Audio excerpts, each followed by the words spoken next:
Janasena Telugu Desam BJP ఐక్యత, Janasena Telugu Desam BJP ఐక్యత.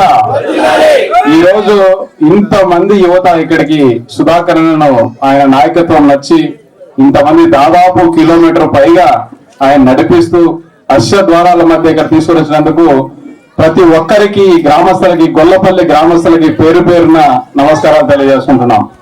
అలాగే ఇక్కడ సుమన్ యువత అని ఒక 50 మంది దాకా ఉన్నారు. ఇక్కడిక్కడే ఉంటారు. ఒకసారి చేతులు ఎత్తండి ఎవరైనా ఉంటే. ఇక్కడ ఇంతమంది సుమన్ యువతకి ప్రత్యేకంగా అభినందనలు తెలియజేస్తున్నాం. ఎందుకంటే మీరు చేస్తున్న సేవా కార్యక్రమాలు, అన్నగారి నాయకత్వంలో మీరు చేస్తున్నటువంటి సేవా కార్యక్రమాలు చాలా అభినందనీయం. గ్రామస్తులంతా ఒకటి తెలుసుకోవాల్సిన అవసరం ఎంతైనా ఉంది. ఎందుకంటే మనమంతా ఈ గ్రామంలో ఉండే దాదాపు ఎస్సీ సామాజిక వర్గానికి చెందిన వారు. ఎస్సీ కార్పొరేషన్ ద్వారా పోయినసారి తెలుగుదేశంలో దాదాపు 3,800 కోట్లు కేటాయించారు. ఎంతో మందికి 2,80,000 మందికి ఉపాధి చూపించారు. అలాగే 7,500 మందికి ఆటోలు కొనిచ్చారు, కొంతమంది కార్లు కొనిచ్చారు. అలాగే చాలా మందికి విదేశీ విద్యను అందించారు. కానీ మన జగనన్న మాత్రం ఈ పథకాలన్నీ తుంగలో దొక్కేసి దాదాపు 23 పథకాలను రద్దు చేశారు.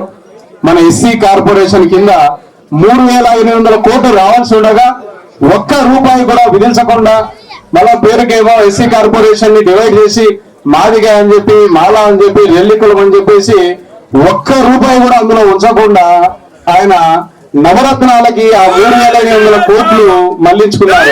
కాబట్టి నా ఎస్సీ ప్రజలారా, నా సోదరులారా, గొల్లపల్లె గ్రామస్తులారా, ఖచ్చితంగా మీరు గుర్తుంచుకోవాలి.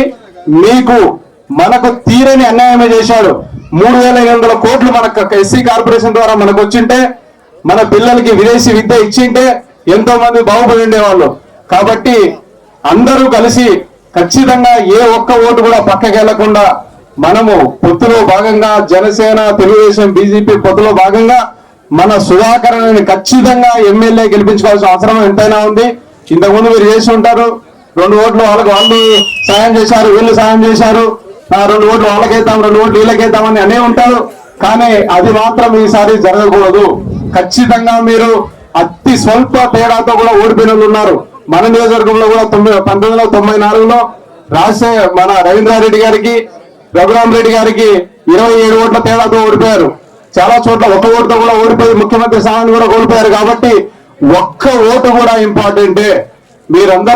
అందరినీ కలిసి పోలింగ్ బూత్ ఏజెంట్ లాగా కలిసి ప్రతి ఒక్కరిని ఇంటింటికి తిరిగి మనకు వాళ్ళంటే పడదు, వీళ్ళంటే పడదు, వాడొస్తే నేను రాను, ఇలాంటి భేదాభిప్రాయాలు ఉన్నప్పటికీ కూడా మన సుధాకరన్ని ఎమ్మెల్యే చేసుకోవాల్సిన అవసరం ఎంతైనా ఉందని ఈ గ్రామస్తుల్ని పేరు పేరున కోరుకుంటున్నాం.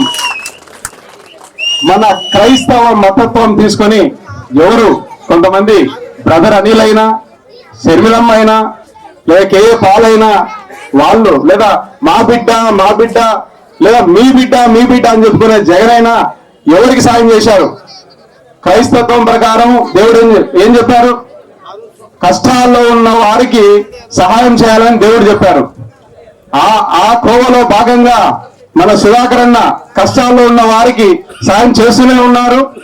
దాదాపు 950 కోట్ల రూపాయలు తీసుకొని వచ్చి మున్సిపాలిటీలో అభివృద్ధిని చూపించారు.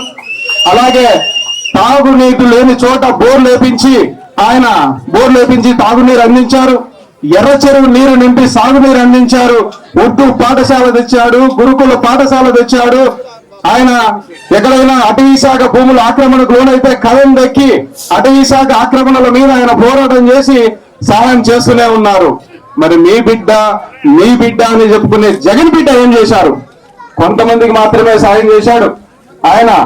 కొంతమంది కష్టాల్లో ఉన్న వాళ్ళంటే ఆయన దృష్టిలో ఓ రోజా అమ్మ, కష్టాల్లో ఉన్నవారంటే ఆయన దృష్టిలో ఓ అంబటి రాంబాబు, ఓ సజ్జల రామకృష్ణారెడ్డి, ఇలాంటి కష్టాల్లో ఉన్న వారిని మాత్రమే ఆదుకున్నాడు. ఆయన ఎవరిని ఆదుకోలేదు. కాబట్టి ప్రతి ఒక్క గొల్లపల్లి వాస్తవ్యుని కోరుకునేది ఏంటంటే మన సుధాకరన్ని ఈసారి ఎలాగైనా సరే ఎమ్మెల్యే చేసుకోవాలి. ఆయన ఇప్పటికే 2 సార్లు ఓడిపోయి ఉన్నారు. అందరినీ ప్రాధాన్యపడి అడుగుతున్నాం. ఇప్పటికే 2 సార్లు ఓడిపోయి ఉన్నారు. పొరపాటున అలో ఎలా అయితే ఆయనకేం కాదు, నష్టపోయేది మనమే, మన బిడ్డలే, మన వారసులే. నష్టపోయేది మనం ఐదుగురే. కాబట్టి ప్రతి ఒక్కరిని పేరు పేరున కోరుకుంటున్నాను నేను. ప్రతి ఒక్క ఓటు సుధాకర్ అన్నయ్య గారి